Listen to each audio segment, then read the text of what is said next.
Bismillahirrahmanirrahim. Alhamdulillahirabbil alamin wassalatu wassalamu ala sayyidina Muhammadin asyrafil mursalin wa ala alihi wa sahbihi ajmain. Subhanaka la ilma lana illa ma 'allamtana innaka antal alimul hakim. Rabbi shrah li sadri wa yassir li amri wahlul 'uqdatam min lisani yafqahu qawli. Wala haula wala quwata illa billahil aliyil azim, amma ba'. Alhamdulillah, kita sama-sama panjatkan syukur kehadirat Subhanahu wa ta'ala yang dengan limpah dan kurnianya diizin oleh Allah Subhanahu wa ta'ala pada kita pada pagi ini untuk sama-sama kita menyambung semula kuliah pengajian kitab kita, iaitu kitab Hidayatus Sibyan fi Ma'rifatil Islami wal Iman. Moga-moga dengan pengajian ini akan menambahkan lagi keyakinan kita kepada Allah Subhanahu wa ta'ala. Maka dengan keyakinan itulah kita dikira layak untuk ditempatkan Allah di dalam syurga-Nya nanti di hari akhirat kelak, insya-Allah. Amin ya rabbal alamin. Yang saya hormati pengurusi masjid dan seluruh saf kepimpinannya, para imam, para bilal, tok-tok syiah yang tak dapat kita nak sebutkan namanya satu persatu, yang amat-amat disanjungi, para asatizah, alim-alim ulama, tuan-tuan guru, ustaz ataupun ustazah yang mungkin hadir pada pagi ini, mohonlah ditegur kepada hamba yang fakir dalam bidang ilmu ini sekiranya apa yang disampaikan dan dikongsikan ada salah dan silapnya. Yang kita kasihi ayah-ayah, ibu-ibu, pemuda-pemudi muslimin dan muslimat yang dirahmati Allah sekalian. Kita sambung kitab Hidayatus Sibyan, kitab Jawi lama pada muka surat 3.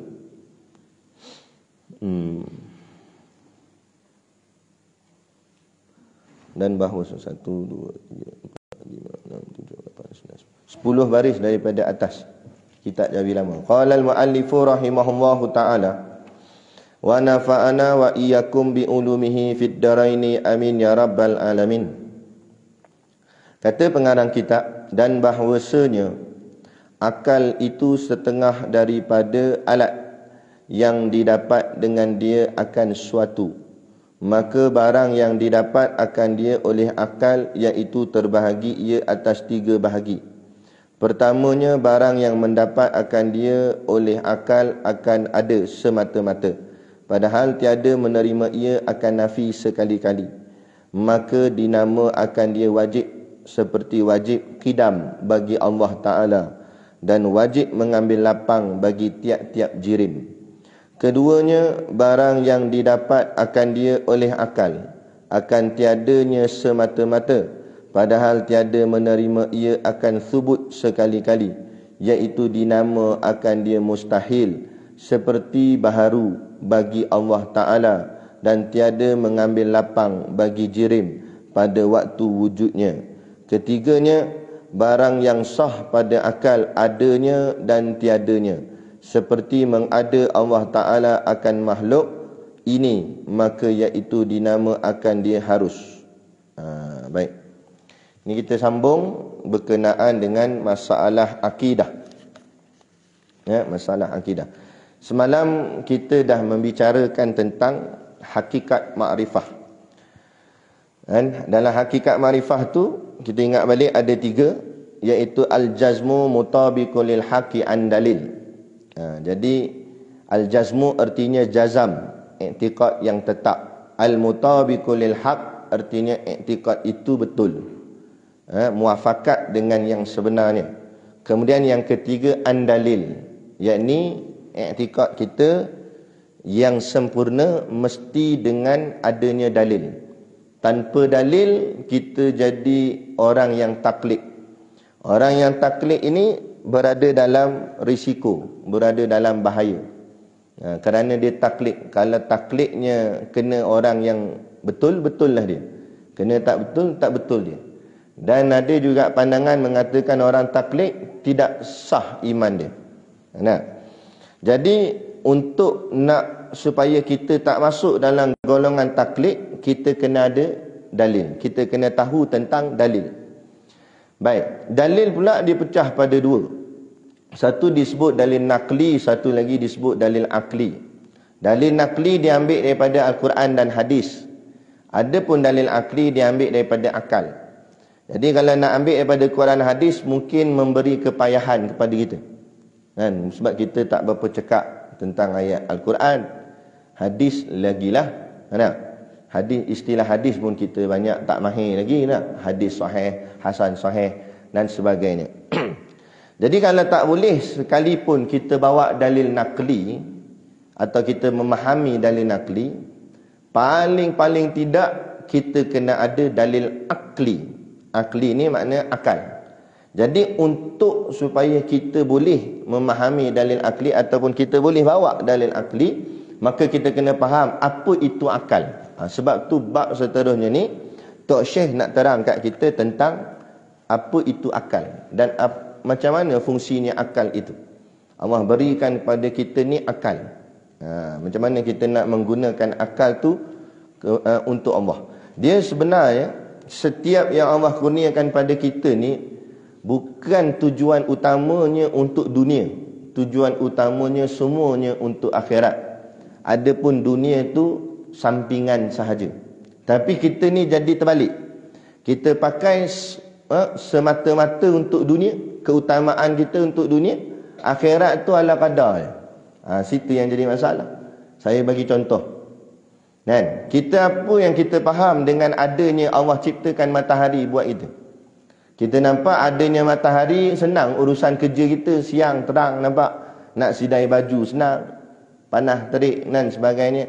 Padahal tujuan hikmah Allah jadikan matahari kat kita ni untuk menentukan dan menunjukkan pada kita akan waktu semayang. Itu hikmah dia. Dan banyak lagi lah perkara-perkara yang contoh sebagainya akal. Dan kalau kita gunakan akal ni semata-mata untuk tujuan memudahkan kerja urusan dunia kita, itu baru setara orang kafir. Sebab orang kafir pun pakai akal juga untuk hidup bahagian dunia. Tapi sebenarnya kita ni orang Islam gunakan akal untuk tujuan akhirat. Dunia bahagian nombor 2. Itu sepatut gitu. Sebab tu Allah sebut dalam Quran, afala taqilun, tidakkah kamu mahu berfikir? Tidakkah kamu mahu menggunakan akal kamu? Fikir. Baik. Jadi Tok Syekh kata, qala al-muallifu rahimahullahu ta'ala wa nafa'ana wa iyyakum bi ulumihi fid daraini amin ya rabbal alamin. Kata pengarang kitab, dan bahawasanya maksudnya dan sesungguhnya. Dia ambil daripada haraf taukid. Inna, dan sesungguhnya. Mana sungguh-sungguhlah, tak yang lain. Bahawa akal itu setengah daripada alat. Akal ni sebahagian daripada alat. Kenapa dinamakan alat? Alat untuk menyempurnakan sesuatu perkara.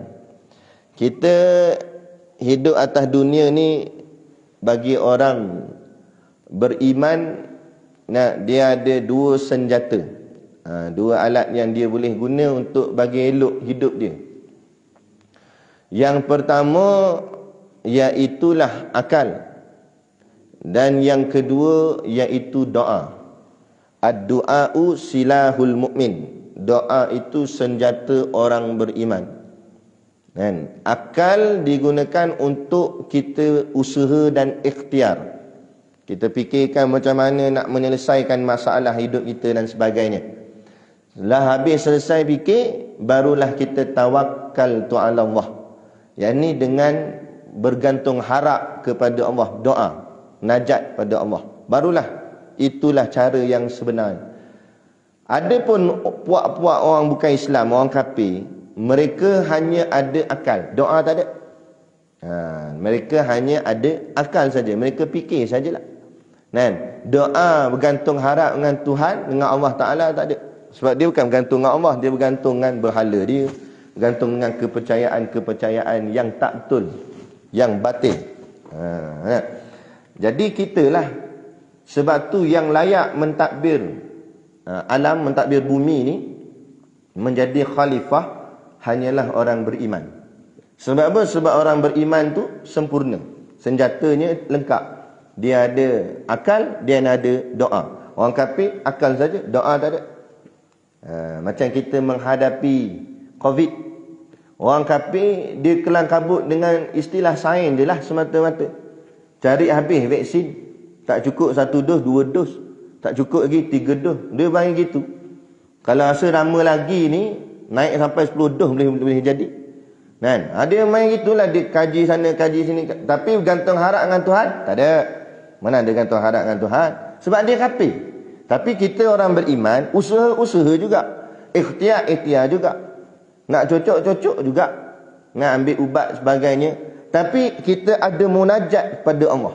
Sebab kita tahu alam ini diatur oleh Allah. Datangnya penyakit pun Allah yang datangkan. Yang boleh angkat pun Allah juga yang boleh angkat. Kita tak boleh.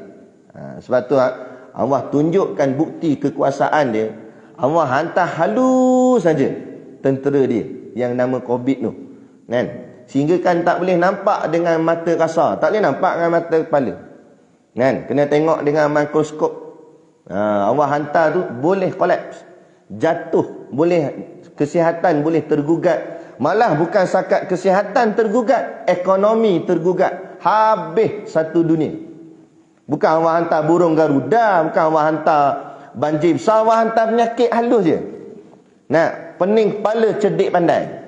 Mana pergi pakar-pakar, doktor pakar, PhD 18 kali. Pergi lah selesaikan masalah. Boleh selesai? Tak boleh. Tak boleh selesai, baru kenal siapa kamu. Kamu hanya hamba. Kamu hanya manusia. Kamu bukan Tuhan. Jangan berlagak Tuhan. Atau Allah nak ajar kita satu benda. Supaya jangan kita rasa sombong dengan kepandaian kita. Hakikat kita tak pandai. Bodoh semua kita. Yang pandai hanya Allah. Sebab itulah Nabi kata man arafa nafsahu faqad arafa rabbahu.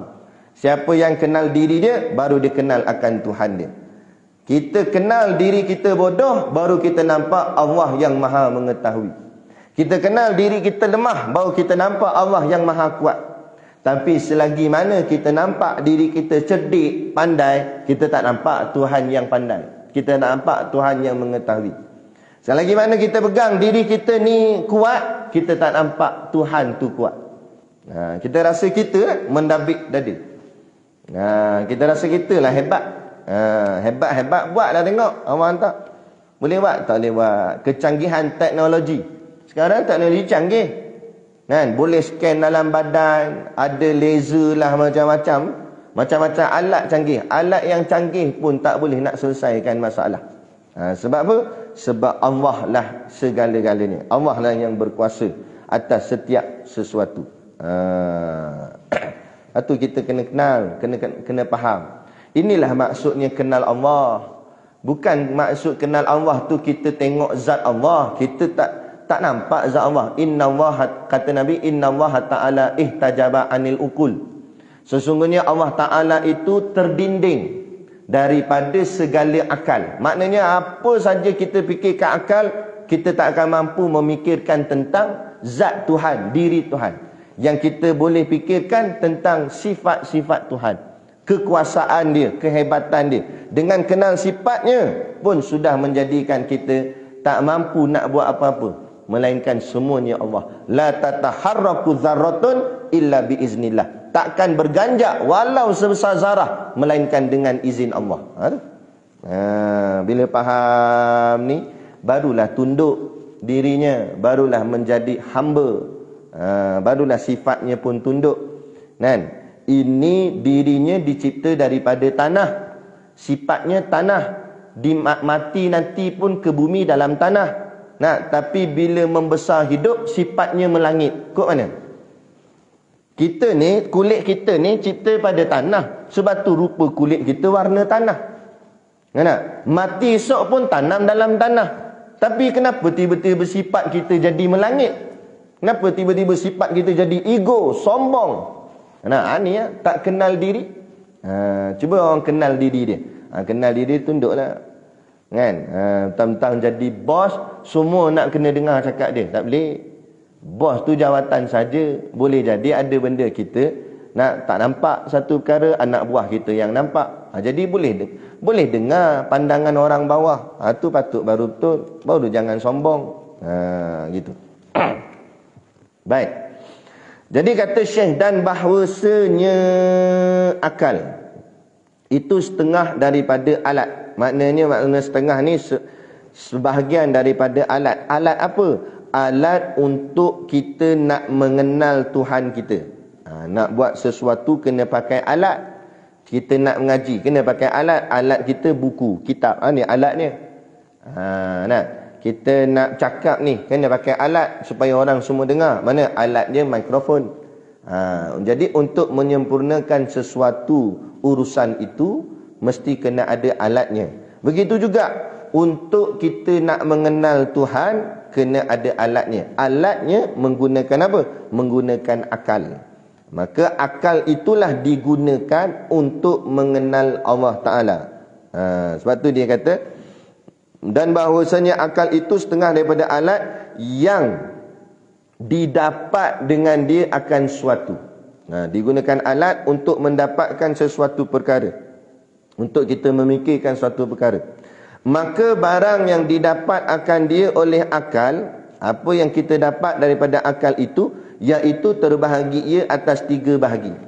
Maka pecahan untuk kita memahami tentang akal ni, dia ada 3 bahagi. Tapi sebelum tu, sebelum kita nak hurai pasal akal ni, kitab ni Tok Syekh telah ringkaskan untuk memudahkan pengajian. Tapi untuk bahagian huraian, kita hurai secara detail. Sebab apa? Sebab kita tak mampu nak mengkhatamkan seluruh kitab dalam keadaan kita hanya mengaji kuliah bulanan.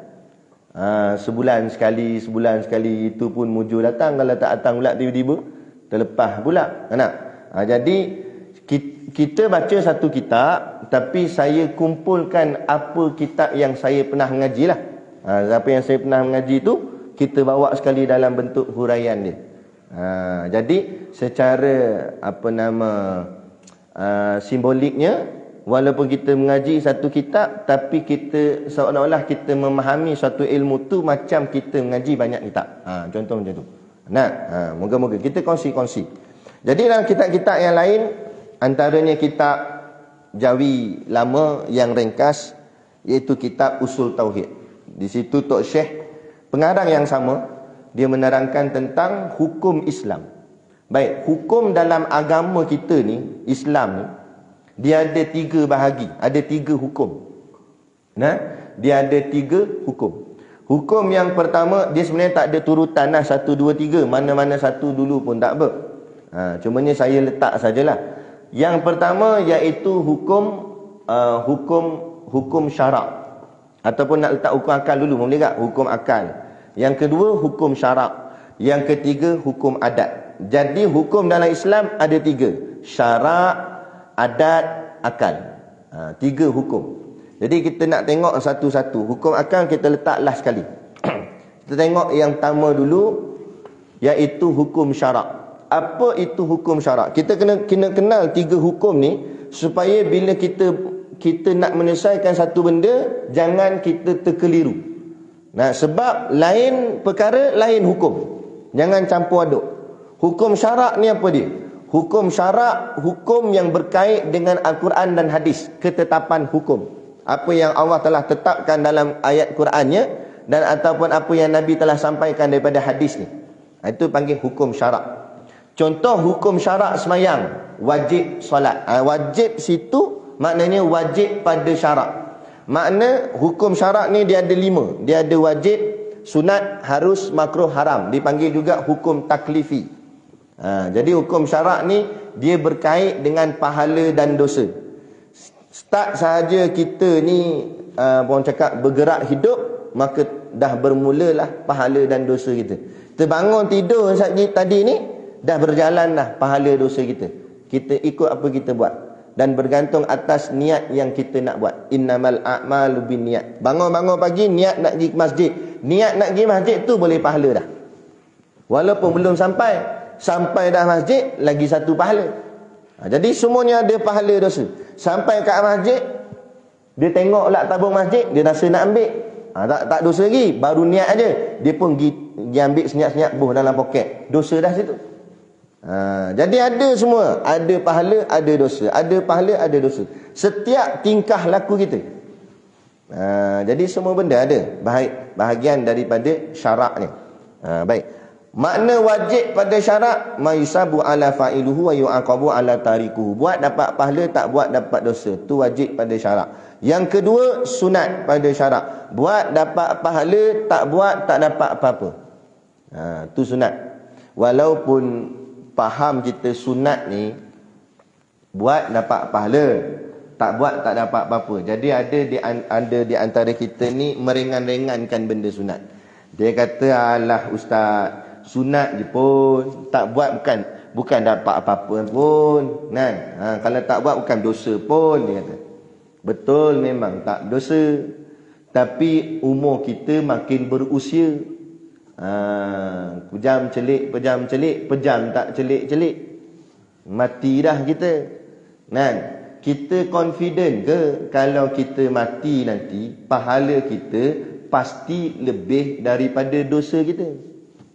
Confident. Siapa sini confident pahala dia lagi banyak daripada dosa? Cuba bangun nak tengok muka. Tak ada siapa berani nak bangun. Saya sendiri tak berani. Tok Guru tak berani nak bangun. Tak berani nak mengaku bahawa pahala kita lagi banyak daripada dosa. Lepas tu kita kena menyangka-nyangka. Sebab apa? Kan amal banyak dah, belum tentu Allah terima. Siapa yakin semayang subuh dia Allah terima tadi? Kita semayang saja, tapi belum tentu Allah terima. Kenapa pula Allah tak terima? Kalau hati kita busuk, hati kita dengki dengan orang, hati kita jahat. Kita semayang bukan kerana Allah, semayang kerana nak tunjuk kat orang, supaya orang kata bagus dia, subuh pun datang solat jemaah, dia nak orang puji dia. Jadi tak, Allah tak terima. Haba'an mansura, jadi debu yang berterbangan, tak terpakai. Amalnya tak terpakai. Jadi bukan bermudah-mudah. Andai katalah amal kita Allah terima, pahala kita pun banyak. Andai katalah. Balik-balik kampung akhirat, tengok pahala kita tinggi, dosa tak banyak mana. Dia pun rasa confident dah ke masuk syurga. Belum tentu. Lepas dah urusan dengan Allah Ta'ala, dah cek habis semayang dia, puasa dia, zakat dia semua dah cek, okey, pahala banyak, dosa sikit. Sekarang masa pula Allah cek hubungan dia dengan sesama makhluk. Allah akan tanya pula seluruh makhluk yang pernah hidup dengan dia dulu, ada siapa-siapa tak puas hati dengan dia, sila tuntut sekarang. Masa tu habis pakat orang akan tuntut pada kita. Hatta isteri kita, hatta ayah dan mak kita, hatta anak-anak kita. Sebab apa? Sebab masing-masing nak melepaskan diri daripada azab api neraka. Tak sanggup. Masa tu ungkit-mengungkit berlaku. Kata dia ni lah, ada yang berhutang. Kita hutang orang tak bayar, buat senyap sampai kesudah. Ingat boleh lepas. Dunia boleh lepas, akhirat dia tuntut. Allah, dia hutang dengan saya sekian-sekian, waktu dia buat bodoh, buat senyap. Allah, dia ni ambil tanah saya walau seinci. Kira habis ungkit-mengungkit. Masa tu nak bayar dengan apa? Nak bayar dengan duit ringgit? Tak ada dah. Mana dia pakai dah ringgit Malaysia. Habis nak bayar dengan apa? Bayar dengan pahala. Pahala kita ambil bagi kat dia. Ambil bagi. Betul orang tanya, ada siapa lagi tak puas hati? Yang ni lagi bangkit, ni lagi bangkit, ni lagi bangkit. Kawan-kawan habis. Yang ni bagi. Bagi punya bagi. Akhirnya pahala dia kering. Kosong terus. Tadi banyak ni saya kata tadi. Kosong terus sebab bagi kat orang. Yang tinggal dosa. Ingatkan selesai dah. Tiba-tiba ada orang lagi kata, dah bagian kami macam mana? Kami tak puas hati lagi dengan dia ni. Pahala dia dah habis dah. Macam mana pula ni? Allah suruh malaikat ambil dosa orang tu, pikul kat kita pula. Allah, pahala dah habis satu hal, ambil pula dosa orang, boh kat kita. Boh dosa menimbun. Di mana tempat dia? Neraka lah jawabnya. Sebab tu saya kata jangan overconfident. Sebab tu jangan menganggap barang sunat itu barang lekeh. Kita kena membanyak-banyakkan amalan sunat. Fastabiqul khairat, berlumba-lumba dalam kebajikan. Supaya apa? Supaya pahala kita melambung tinggi. Bila pahala tu terlalu banyak, sok-sok manalah tahu ada orang tak puas hati dengan kita, kita kena bagi pahala kat dia, bagi. Dalam duk bagi pun pahala kita steady lagi, banyak lagi. Tak apalah. Ini pahala dalam ngam-ngam sui je. Cukup-cukup makan aja. Bawa balik modal gitu je, habis. Sebab tu ulama kata amalan sunat ini adalah amalan untung. Kalau sekadar kita buat benda yang wajib, itu baru balik modal nama dia. Tapi kalau nak untung, kena buat amalan sunat. Mana ada orang meniaga kadar nak balik modal. Aku meniaga balik modal tak apa dah. Baik tak payah meniaga. Nah, orang tujuan niaga nak ada untung.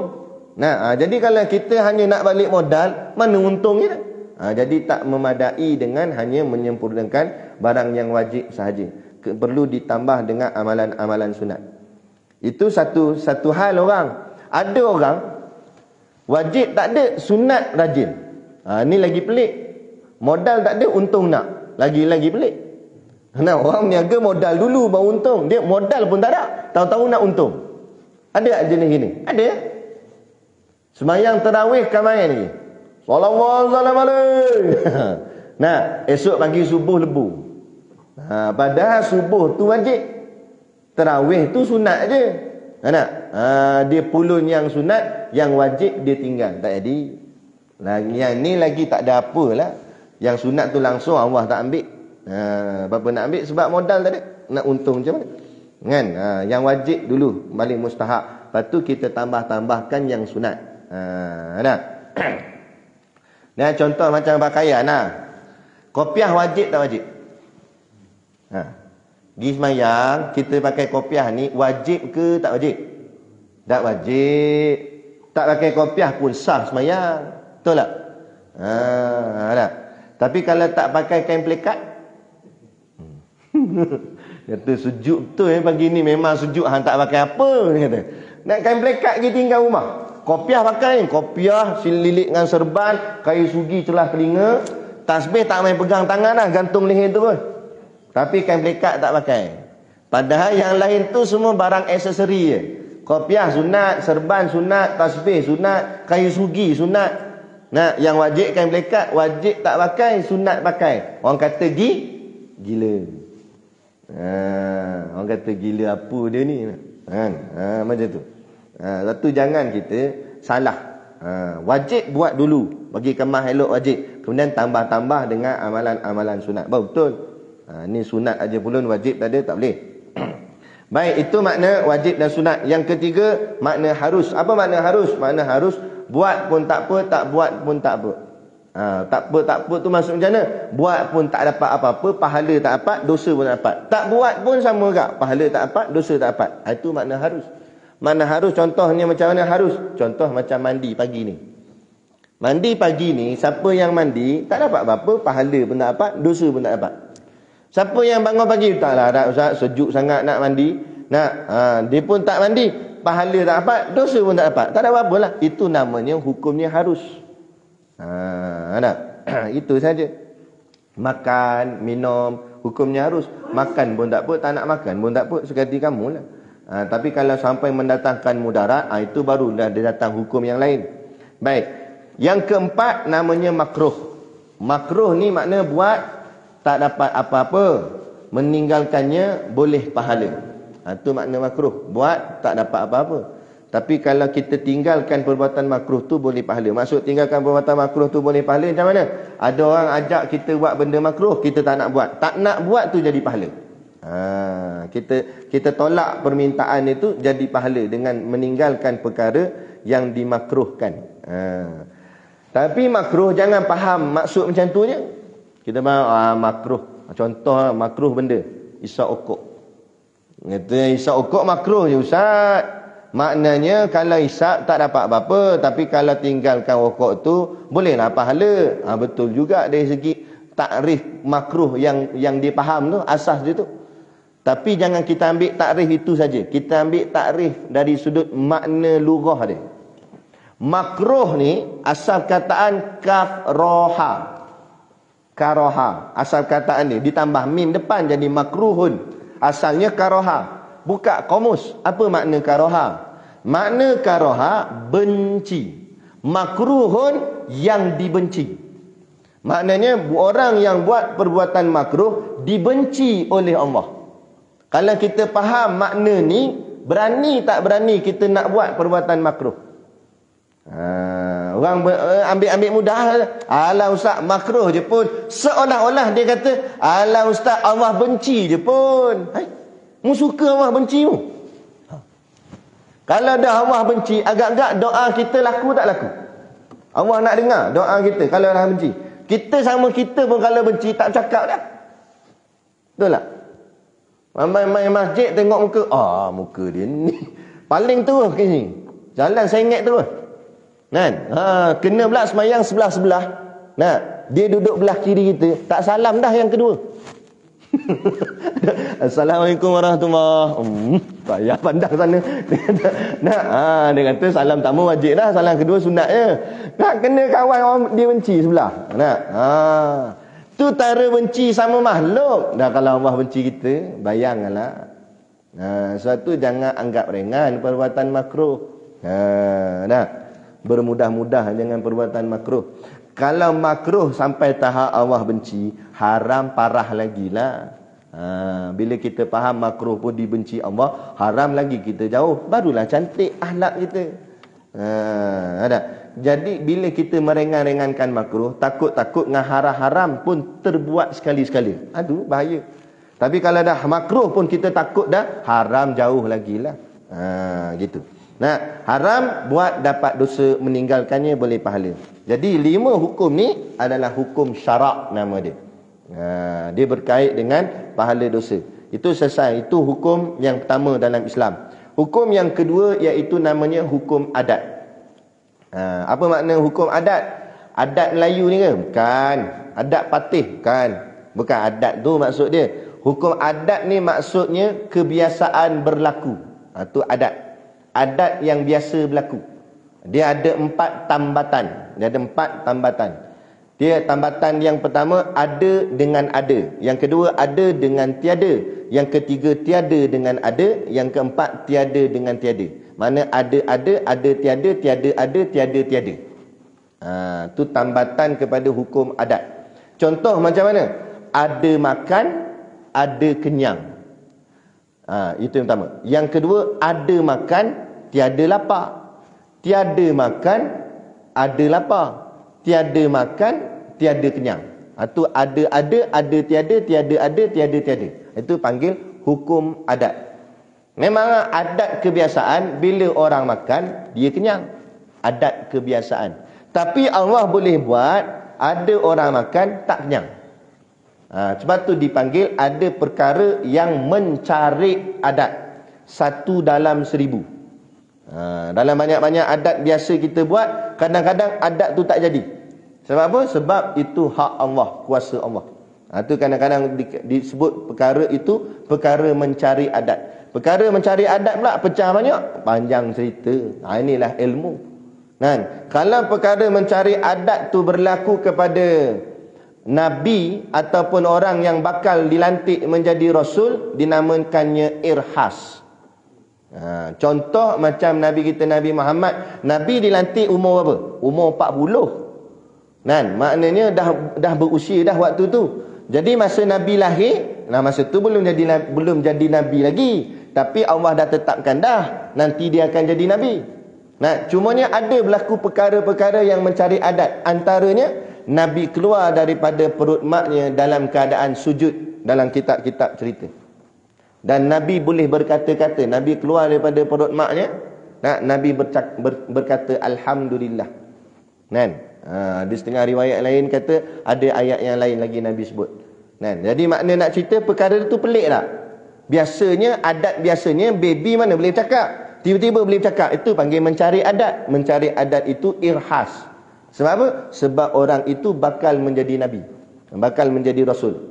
Kalau perkara mencari adat tu berlaku ke atas para Rasul, itu dinamakan mukjizat.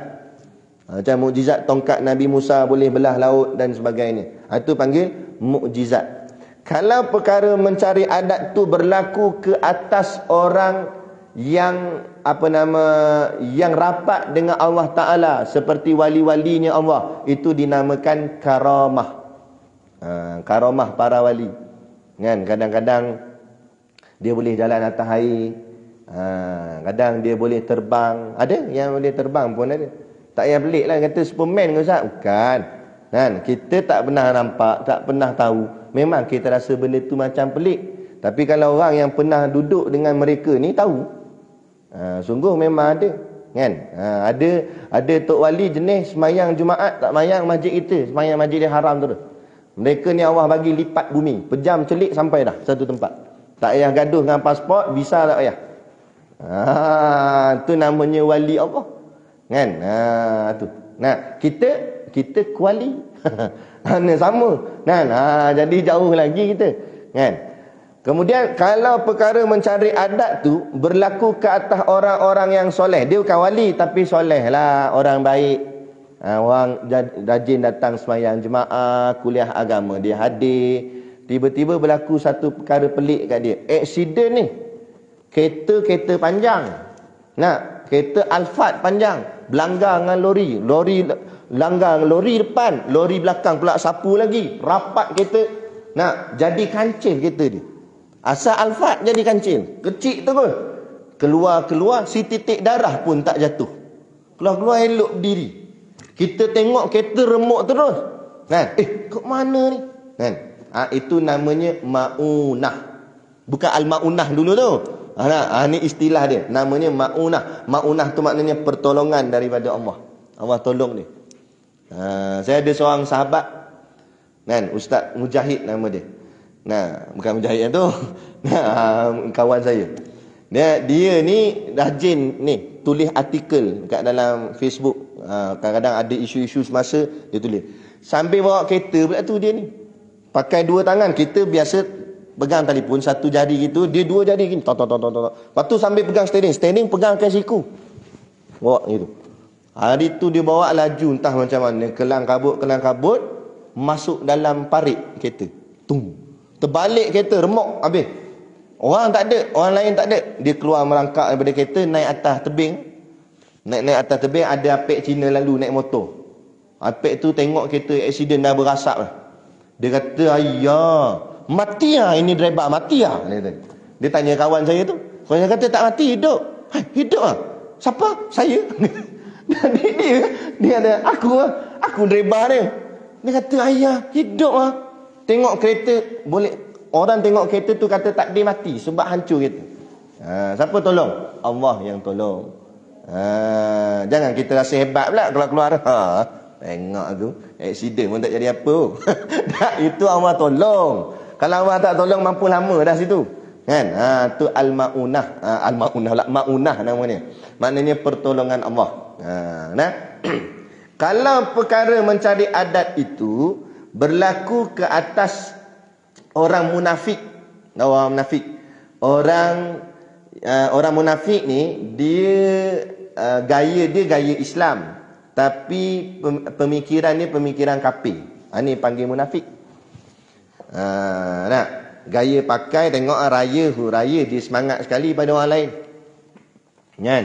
Dengan baju Melayu, dengan sampin siap, mujur tak boleh kerih tengah.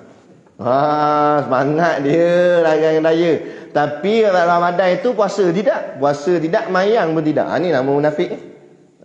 Gaya nak gaya macam gaya orang Islam. Tapi tak nak ikut Islam. Benci pula pada Islam. Ni namanya munafik. Munafik pun boleh berlaku perkara mencari adat pada dia. Tapi kalau berlaku perkara mencari adat pada dia, itu namanya istidraj. Makna istidraj, Allah berikan dia kelebihan-kelebihan tertentu dengan tujuan supaya dia semakin jauh dengan Allah Ta'ala.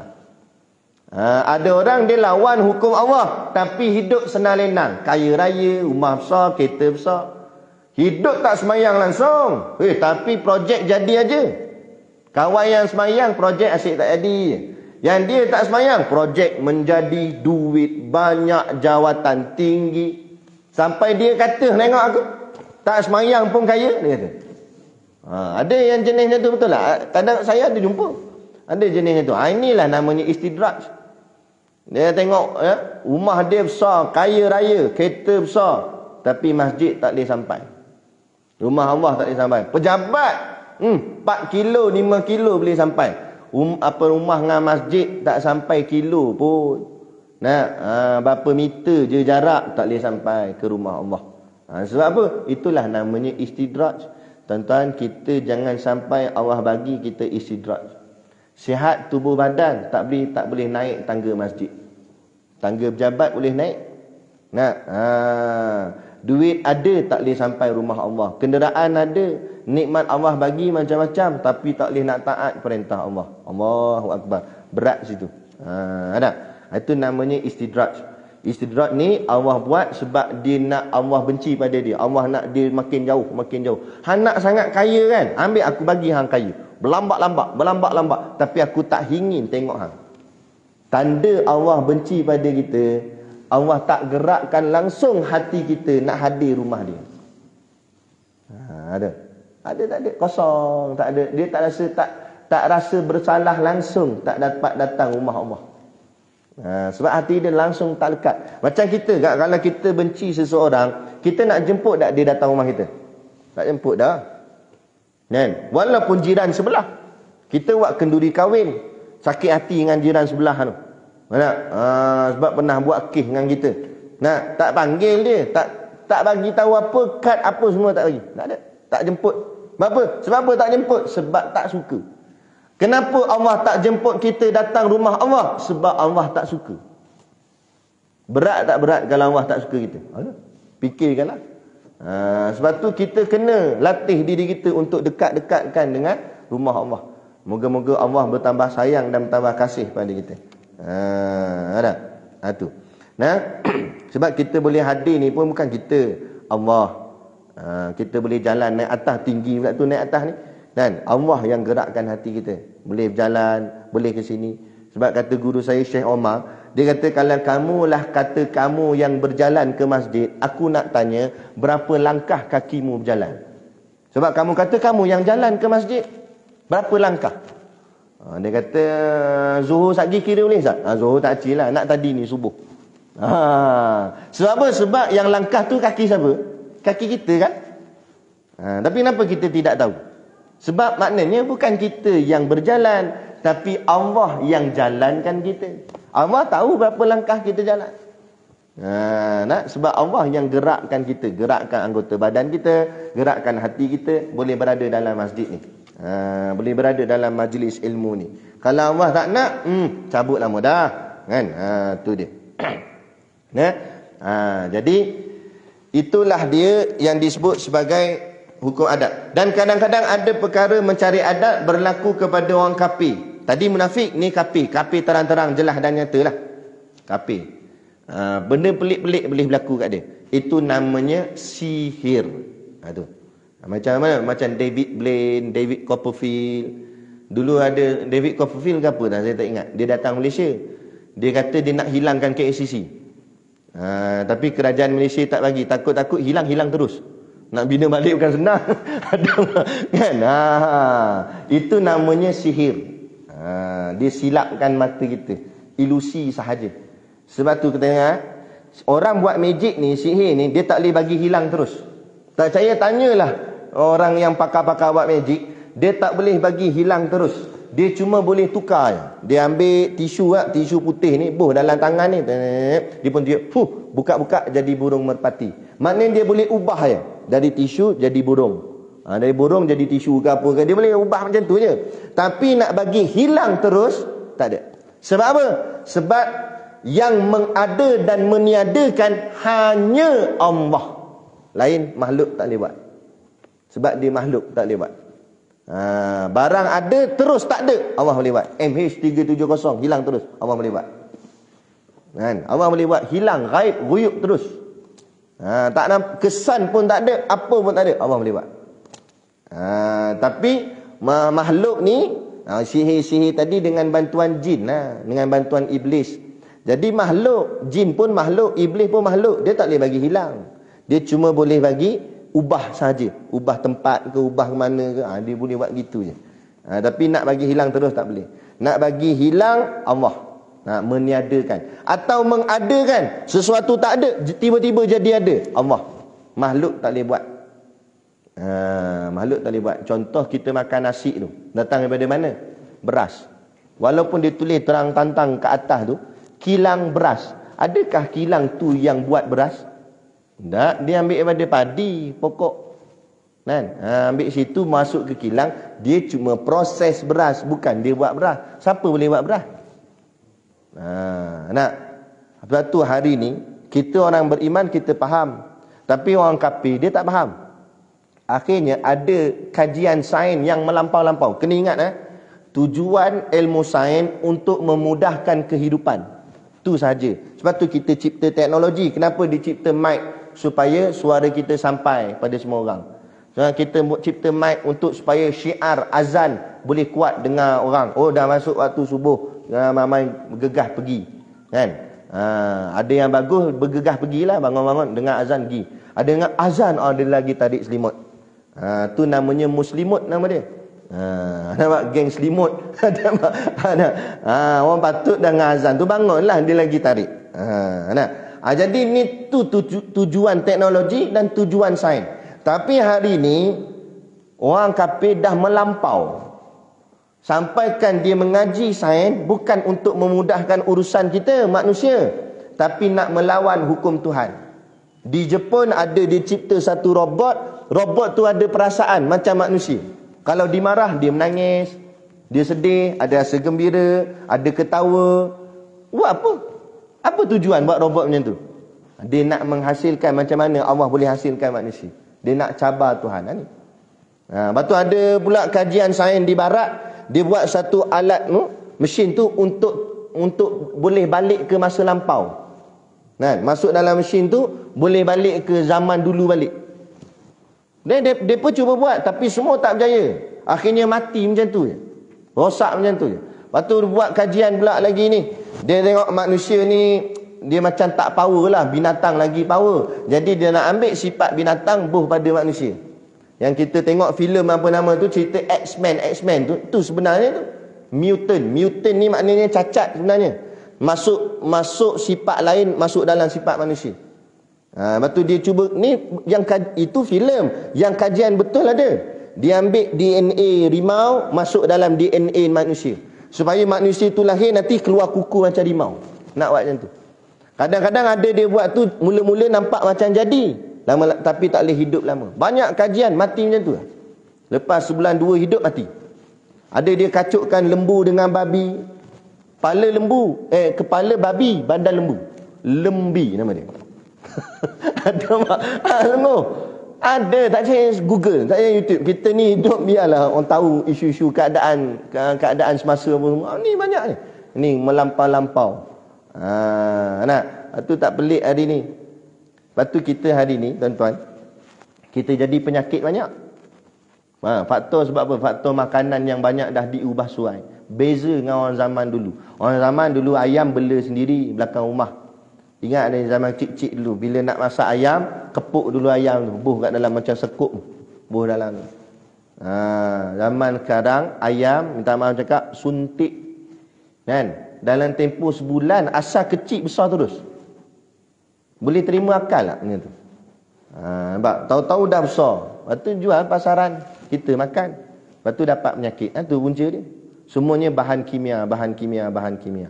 Buah ni khasiat. Sekarang buah pun tak berapa khasiat dah. Buah racun. Kan? Kita makan racun. Kalau ulat pun mati, dah kalau kita makan ingat tak mati. Tu yang penyakit itu dapat, penyakit ini dapat. Cuba kita tengok beza kita dengan orang zaman dulu. Saya sempat jumpa moyang saya, hidup dia 100 tahun waktu tu, umur dia 100 lebih, berapa dah. Itu pun mati bukan sebab penyakit, mati sebab tua tak larat dah. Tak ada penyakit dia. Kan? Orang zaman dulu-dulu. Kita ni minta maaf cakap kadang umur 40 kena dah. Go out. Don't go out. Gout. Macam-macam lah. Kadang penyakit 3 serangkai terus. Jantung, cem manis, darah tinggi. Macam-macam. Sebab apa puncanya ni? Puncanya salah satunya adalah faktor pemakanan sama. Habis nak buat macam mana, dah itu yang ada keliling kita. Tapi kalau kita boleh hidup cara lama, baik hidup cara lama lah. Dia bila fikir-fikir balik kan, cara lama ni, hidup zaman orang dulu, nenek moyang kita apa semua dulu, hidup dulu tu susah tapi seronok. Berbanding hidup hari ni nampak senang tapi tidak ada kebahagiaan. Kurang, seronoknya tu kurang. Cuba kita banding raya kita sekarang dengan raya zaman dulu. Beza sangat-sangat. Beza sangat-sangat. Hari ni raya duduk dalam rumah tu, adik-beradik, saudara mara semua main telefonnya. Tak bercakap sembang. Kan? Sebab ni kalau dia nak wish kawan-kawan dia apa semua, tak ada bersembang sama kita. Orang zaman dulu handphone tak ada sembang gini. Sekarang ni bila buat kira kita gaduh ke apa, cakap minta maaf dalam telefon je, hantar mesej, I'm sorry, batu gambar hantar emoji. Ada gitu ya. Tak bersemuka. Bila tak bersemuka, sentuhan hati tak ada. Dia kosong gitu je lah rasa. Oh, taklah. Kosong-kosong raya gitu ya. Tapi zaman dulu Allah dengan salam kena minta maaf nah. Ada link. Pegang tangan tu pula ada link. Itu Nabi kata selagi mana tangan yang berjabat digugurkan dosanya. Nak kita salam gugur dosa kawan tu kan dosa orang ni. Kan? Tapi lama kelamaan. Lepas tu kadang-kadang jangan sonok saja dengan teknologi. Kadang-kadang teknologi ni memunahkan kita. Saya terfikir satu benda. Dulu saya pakai kereta potong sagar lama. Orang panggil potong sagar meja pingpong. Sebab belakang deflectnya tu boleh main pingpong. Sagar lama kan. Sagar lama dulu tingkat dia pulah. Macam kereta zaman dulu pulah. Kita kata leceh pulah. Nak nampak tak up to date. Kan? Kita pun tukar pakai tekannya. Nah, sekali tu tekan-tekan tak mau naik. Dia jam motor dia. Lepas tu tengok hujan pula turun. Tak kelang kabut cari kain tutup. Lepas tu baru terkeluar dari hati kita. Kalau masa pulah dulu kan boleh naik. Faham tak maksud saya? Itu teknologi. Kadang-kadang jangan ingat teknologi itu memudahkan kita. Kadang-kadang lagi menyusahkan kita adalah. Sebab tu kehidupan ni bukan masalahnya bahagian dunia. Masalahnya bahagian akhirat. Dunia ni begitulah. Kadang-kadang elok, kadang-kadang tak elok. Baik, itu hukum adat selesai. Dan perkara yang mencari adat tadi kita cerita dah. Yang terakhir ni, yang ketiga, iaitulah hukum akal. Hukum akal ni pecah pada 3. Saya bacakan dulu, nanti saya ringkaskan secara mudah faham dia. Dan bahawasanya akal itu setengah daripada alat yang didapati dengan dia akan suatu. Maka barang yang didapat akan dia oleh akal iaitu terbagi ia atas 3 bahagi. Yang pertama, barang yang mendapat akan dia oleh akal akan ada semata-mata, padahal tiada menerima ia akan nafi sekali-kali, maka dinama akan dia wajib. Ini dipanggil yang pertama wajib pada akal. Seperti dia buat contoh wajib kidam bagi Allah Ta'ala. Allah bersifat dengan sifat kidam. Kita kata wajib tak? Wajib. Sebab apa? Sebab apa makna kidam? Makna kidam tak ada permulaan. Kita fikir dengan akal kita, Allah ni ada permulaan ke? Kalau Allah ada permulaan, siapa yang mulakan Allah? Makna ada permulaan tu asal tak ada, lepas tu baru ada. Itu makna ada permulaan. Jadi takkan Allah dulu tak ada, lepas tu baru ada. Kalau Allah baru ada, siapa yang adakan Allah? Maka akal tak boleh terima. Tak boleh terima tu kita kata wajib kidam tu bagi Allah. Maksud kidam tu tak ada permulaan. Tak ada permulaan itu wajib bagi Allah. Itu maknanya wajib pada akal. Dan contoh lain lagi dia buat, dan wajib mengambil lapang bagi tiap-tiap jirim. Apa makna jirim? Makna jirim kita ni makhluk. Makhluk ni jirim. Makna jirim itu dia mengambil ruang. Contoh ni masjid ni ada kapasiti dia. Ada kapasiti.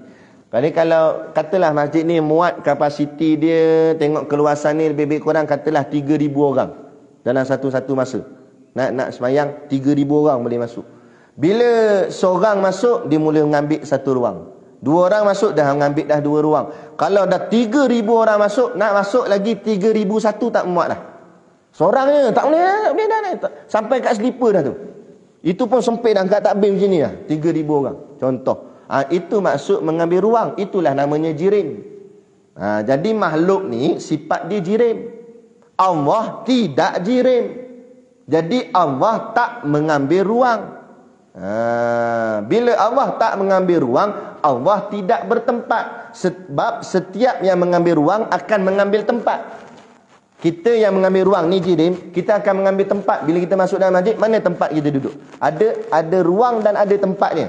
Bila kita pegang Allah tidak mengambil ruang, kerana Allah bukan jirim, maka Allah juga tidak mengambil tempat. Bila Allah tak mengambil tempat, Allah ada tanpa tempat. Itulah akidah ahli sunnah wal jamaah. Allah wujud bila makan. Allah ada tanpa tempat. Pahaman Wahabi, Allah duduk di langit. Situ masalah. Betul, hati-hati tuan-tuan. Saya cakap terus terang lah.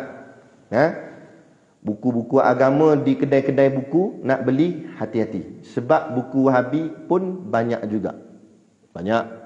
Saya berani kata hampir 50% silap-silap buku Wahabi juga yang dijual. Kan? Sebab benda ni tak nak jaga macam mana, nak bantras macam mana. Minta maaf cakap, kadang-kadang dalam jabatan agama pun ada Wahabi. Macam mana nak ni? Jadi kita kena pandai-pandai sendiri je lah. Nak sebab tu hati-hati. Yang jadi dia antara sifat-sifat dia menolak tahlil, menolak baca Yasin malam Jumaat, menolak baca kunut. Jadi kita ni kalau setakat tolak amalan-amalan gitu, kita boleh terima sebab amalan tu sunat sahaja. Tak nak baca kunut pun sah semayang. Mu tak nak tahlil pun tak apa. Tapi yang menjadi masalah berat ni, bila mu pegang akidahmu bahawa Tuhan itu duduk di langit, itu masalah besar. Sebab ini sudah berkait dengan masalah akidah. Kalau masalah fiqh tak apa lagi. Masalah fiqh kita boleh berlonggar juga. Oh, tak nak kunut tak apalah, cepat sikit habis subuh, dia kata. Tak apalah, tak nak kunut. Kan? Tak nak tahlil, tak apalah, duduk saja menyembang depan mayat, tak payah tahlil. Kan? Tak apa lagi yang tu. Tapi sampai kata Tuhan di langit, oh berat. Bila Tuhan di langit, bermakna Tuhan itu mengambil ruang langit. Bila mengambil ruang, maknanya dia bertempat. Jadi kalau Tuhan mengambil ruang, artinya Tuhan itu jirim. Bila jirim tu bukan kidam tu bukan Tuhan. Sebab jirim tu makhluk. Ni jaga. Orang awam dia tak faham, dia kata nampalah ustaz sama ustaz bergaduh. Ni bukan soal bergaduh. Ini soal nak menegakkan yang betul, yang hak, yang sebenar. Hati-hati. Kafir ni dia hampir-hampir putus asa untuk merosakkan kita. Tapi dia guna strategi lain pula. Dia nak ajak kita pergi sembah topekon, takkan jadi kita. Dia nak suruh kita pakai rantai salib, tak jadi. Tapi dia ambil daripada dalam, daripada Islam tu sendiri. Dia ambil daripada orang Islam tu, kemudian dia create satu benda yang boleh merosakkan pemikiran umat Islam. Sebab dia kaji dah, orang Islam hari ni tak ada ilmu. Bila tak ada ilmu, mudah ditipu, mudah dipermainkan. Macam ni kita lepas habis sembahyang baca wirid. Subhanallah, itu baca wirid. Dia datang dia kata, mana dalil? Lepas sembahyang Nabi baca macam ni. Tak pening kepala kita. Oh, tak ada kita pun jawab itu. Lepas tu tak buat terus. Assalamualaikum, senyap. Pergi belakang, gulung ongkok daun. Lepas tu nyembang. Yang tu ada dalil tak? Ada tak? Tu tak apa pula. Tu kadang jadi macam tu. Negeri Pahang ni antara negeri yang kuat juga tentang Wahabi. Negeri Pahang, Negeri Sembilan kuat tarekat. Tu dia tak boleh langsung orang Wahabi masuk. Johor yang kuat. Selangor insya-Allah juga boleh tahan jugalah. Negeri yang kuat belah tu, geng-geng W ni, Perlis. Kelantan pun bahaya sekarang. Jaga-jaga. Mereka memang sengaja cari negeri yang kuat pondok-pondok. Sebab musuh ketat mereka ni geng pondok. Bukan geng pondok yang lawan mereka ni. Mereka ni semua bid'ah, amalan-amalan tu bid'ah ni, bid'ah. Tuan-tuan, kalau semua tahlil bid'ah, wirid bid'ah, saya nak tanya, bila tuan-tuan nak berzikir? Ada nak kita duduk kedai kopi, subhanallah. Jarang lah. Melainkan tiba-tiba hari tu nak buat warak. Hari tu je lah. Bawa balik kuliah, warak lah sikit. Hari lain, payah kita. Jadi ulama' kita, dia dah tahu dah perangai kita macam mana. Tahulah anak cucu cicit dia. Jadi dia susun siap-siap. Mu lepas sembahyang, mu baca gini-gini, mu baca gini-gini. Dia ajar kita. Turun-temurun sampai kat kita hari ni. Amal. Moga-moga itu jadi amalan kita. Jadi pahala kita. Mati esok ada tak? Pahala zikir ada. Pahala baca Quran ada. Kalau tak dipraktikkan malam Jumaat baca Yasin, bila kita nak baca Yasin? Nampak? Itulah sebab ulama' praktik ajar kita baca Yasin malam. Waktu orang tanya kenapa malam Jumaat? Sebab zaman dulu cuti kita Jumaat Sabtu. Datang cara barat ni, tukar cuti Sabtu Ahad.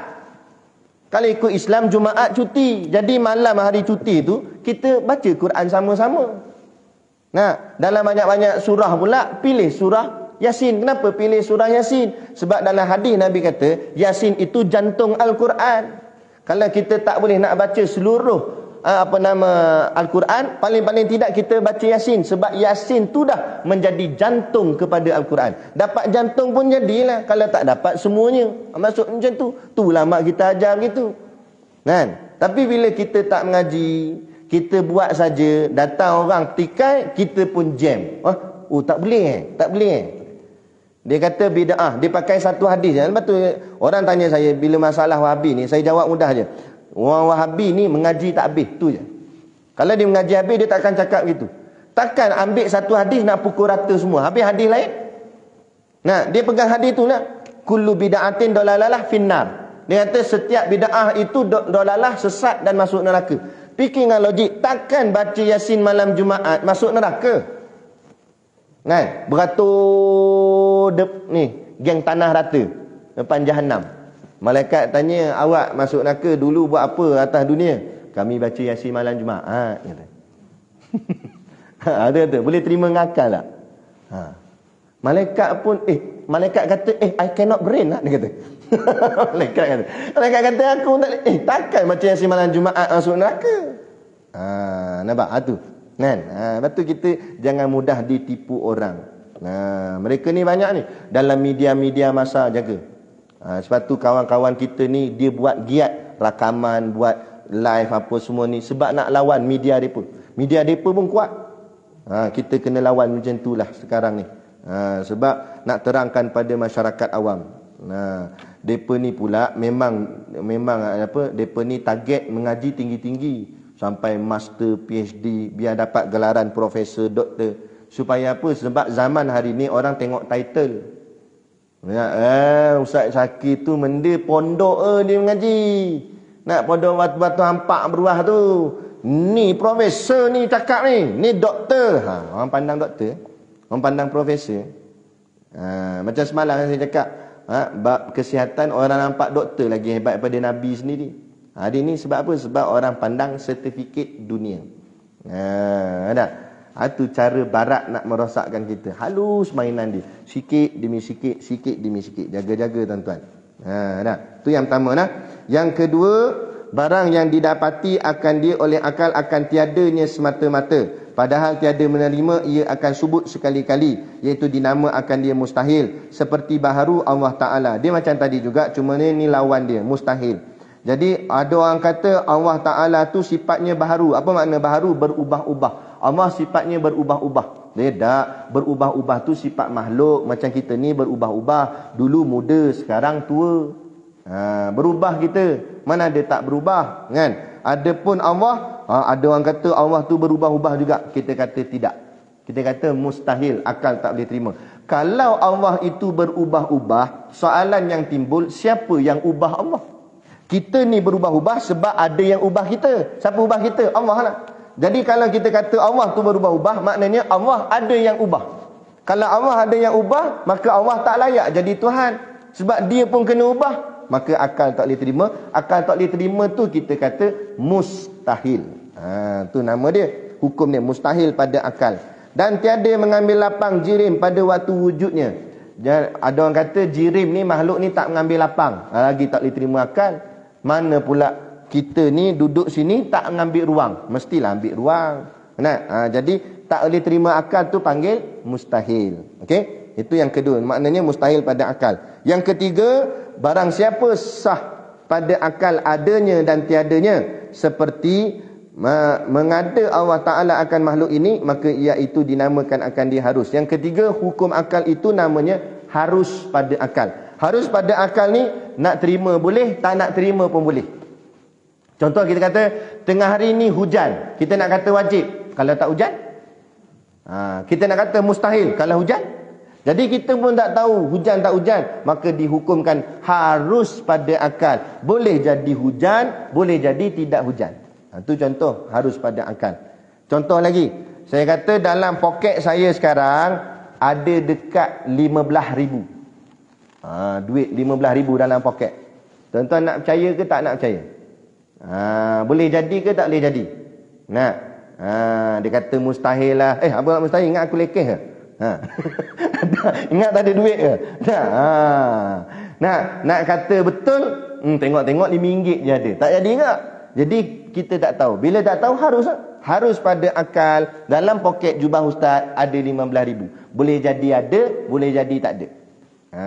Harus sahaja. Bila bawa keluar tunjuk bukti, baru jatuh hukum. Kalau ada sungguh, baru kata wajib. Kalau keluar tengok RM5 je ada, mustahil. Itu maknanya hukum pada akal. Nak bagi faham. Nak masukkan contoh nak guna macam mana hukum ni?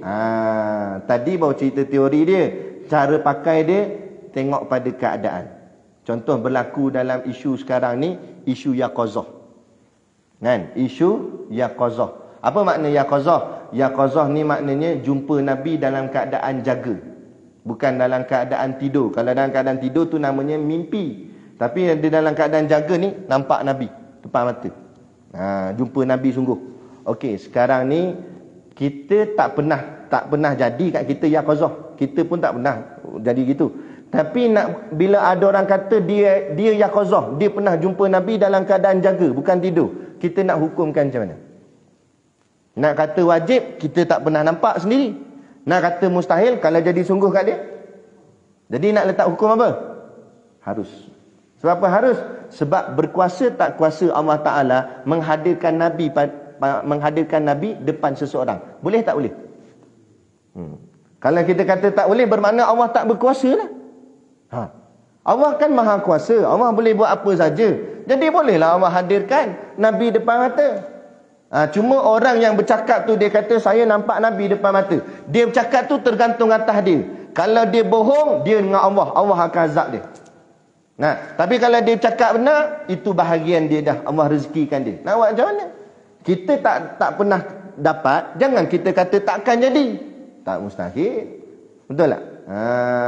Sebab tu inilah kepentingan mengaji hukum akal. Baru kita boleh fikir, oh benda ni nak terima ke tak nak terima, ni nak terima tak nak terima. Macam ulama, orang tanya ulama, betul ke Tok Guru zaman dulu ada dinosaur? Nak jawab macam mana? Nak kata wajib, kita tak pernah nampak T-Rex depan mata kita. Dalam filem je lah pernah nampak. Nak kata mustahil, ada ke orang jumpa tulang-tulang dia? Jadi nak katakan apa? Harus pada akal. Boleh jadi ada, boleh jadi tak ada. Sebab Allah maha kuasa. Allah boleh buat makhluk besar macam tu. Tak ada masalah. Langit Allah boleh buat besar, bumi Allah boleh buat besar. Takkan sakat T-Rex Allah tak boleh buat binatang besar macam tu? Itu maknanya. Macam orang tanya juga, betul ke makhluk asing ni ada? Alien ni ada ke? Orang tanya Tok Guru. Sama juga. Nak kata wajib, kita tak pernah jumpa. Nak kata mustahil, mana tahu kat luar sana ada makhluk lain yang hidup di planet lain. Jadi hukumnya harus, mudah saja. Inilah Islam. Inilah agama. Inilah pentingnya mengaji hukum akal. Baru kita boleh fikir macam mana nak terima ke tak nak terima ke macam mana. Tapi nak kata Tuhan tu ada dua, boleh kita kata harus? Tak boleh lah. Sebab apa? Mustahil Tuhan dua. Apa kata mustahil? Kalau Tuhan ada dua, rosak alam. Tak payah kata alam. Contoh kereta, dua orang driver. Dia bekerja sama pula tu. Seorang pegang steering, seorang duduk bawah kat kaki dia tekan minyak. Yang pegang steering kata, tekan minyak sekarang, tekan minyak. Yang pegang steering pun masuk gear. Okey, aku tekan. Dia pun tekan. Tengok-tengok depan tu pokok. Dia kata break. Break. Dia tak berapa dengar pula. Habis terbabah kereta. Maknanya satu kereta dipandu oleh dua orang pun musnah. Ini kan pula alam ni kalau dijaga oleh dua Tuhan, musnah alam. Rosak alam. Jadi tu menjadi dalil tak, Tuhan tidak dua, Tuhan satu saja. Sebab tu apa-apa pun imam, cuba bayang, imam dua orang macam mana? Fatihah sudahlah, waladol, imam satu habis dulu dibaca laju, waladolin amin. Imam kedua baru maliki yaumiddin. Kita nak amin mana? Lepas tu imam satu tu dah rukuk, dia sebelah-sebelah je. Imam kedua belum rukuk. Siapa nak rukuk? Siapa tak nak rukuk lagi? Macam mana? Imam dua orang pun jam dah solat jemaah. Bayangkan kalau Tuhan yang mengatur alam tu lebih pada satu, mana boleh terima? Tak boleh terima akal tu panggil mustahil. Itulah hukum akal. Boleh nampak dah? Boleh nampak lah. Kalau tuan-tuan tak nampak pun, buat-buat nampak je lah. Sebab kan seorang-seorang dah bangun, tinggal saya seorang. Jadi cukup sekadar tu dulu pada pagi ni yang dapat kita kongsikan. Moga-moga memberi manfaat kepada kita bersama. Dan insya-Allah jika diizinkan Allah, kita jumpa pula kuliah kita bulan depan pula. Jika diizinkan Allah, insya-Allah macam biasa kita jatuh kuliah kita ni hari Ahad minggu ketiga insya-Allah. Kitab kita Hidayatus Sibyan, boleh war-warkan pada sahabat-sahabat kita yang lain untuk sama-sama mengimarahkan majlis ilmu, insya-Allah. Jadi cukup sekadar tu. Wabillahi taufiq wal hidayah. Wassalamualaikum warahmatullahi wabarakatuh.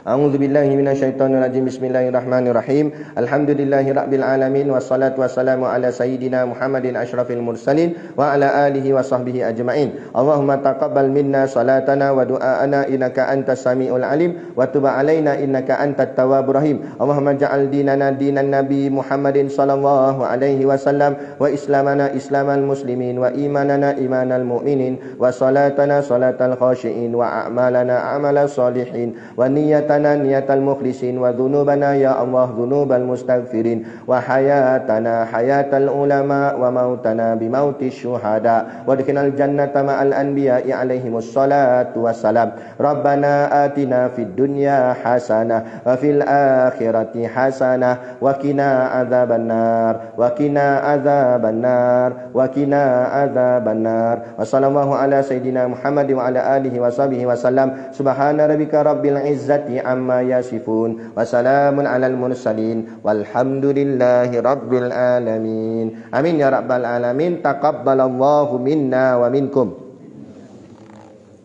Takbir.